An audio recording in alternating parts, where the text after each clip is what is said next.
Service credits are how the colleges calculate partial load faculty seniority. They're used to determine when partial load faculty go up a step on the pay scale. And they play an important role in exercising hiring priority for courses.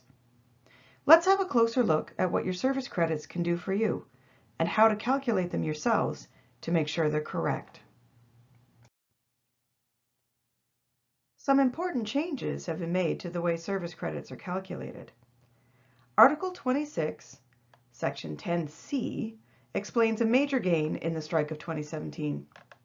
Since October 2017, contract faculty earn 1 service credit for each calendar month in which they teach at least 30 teaching contact hours.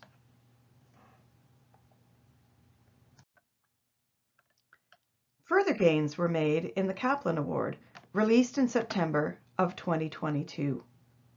The first change is that partial load faculty scheduled to teach on a statutory holiday, such as Family Day or Thanksgiving, will now be able to count the hours they were scheduled to teach towards their hours of service.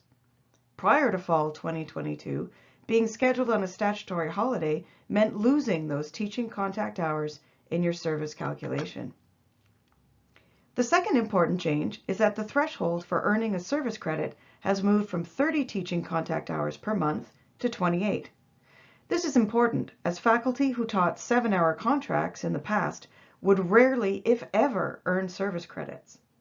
Now, all partial load faculty will earn at least a few service credits each semester. Let's look at some examples to see how this plays out. Let's say Mohammed has 8 teaching contact hours a week. In January 2023, they would teach 4 full weeks, so they would get a service credit. February, however, is a different story. Reading week would not count towards their teaching contact hours. They wouldn't make it to 28 hours and therefore wouldn't earn a service credit for that month. March would be a full month of teaching and therefore would represent another service credit. The term ends on April 17th that year, so there are only 2.5 teaching weeks. It wouldn't be possible to accumulate 28 hours for that month. In a second example, Sasha teaches 12 hours a week. January and March would both include at least 48 teaching contact hours and therefore equal 2 service credits. But how would February and April play out?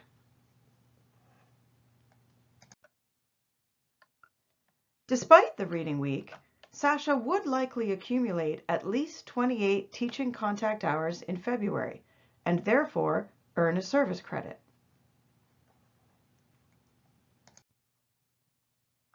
Even April would likely net them a service credit, depending on what days of the week they're scheduled to teach, since the month starts on a Wednesday.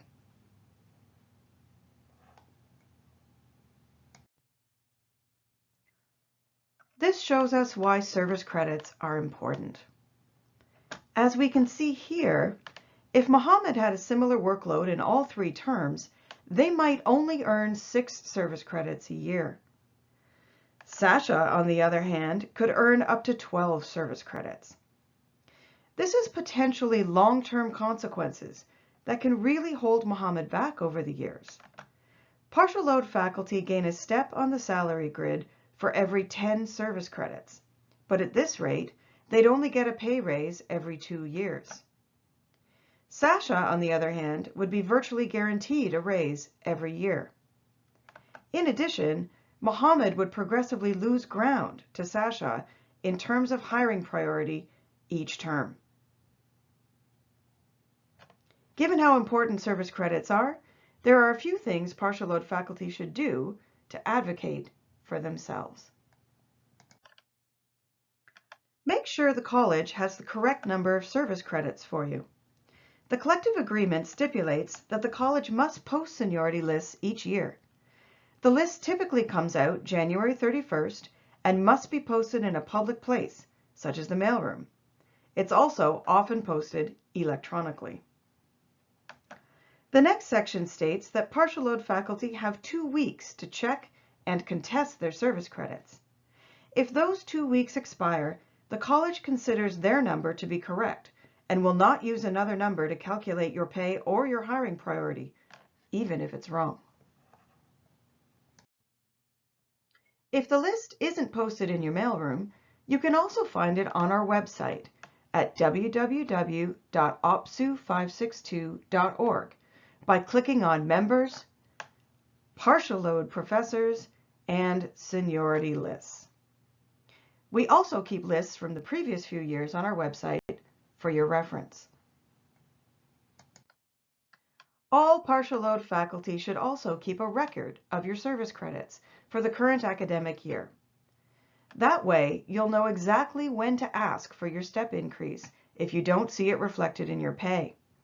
Remember, you go up a step the moment you accumulate 10 service credits, whether that happens in the middle of a contract or not.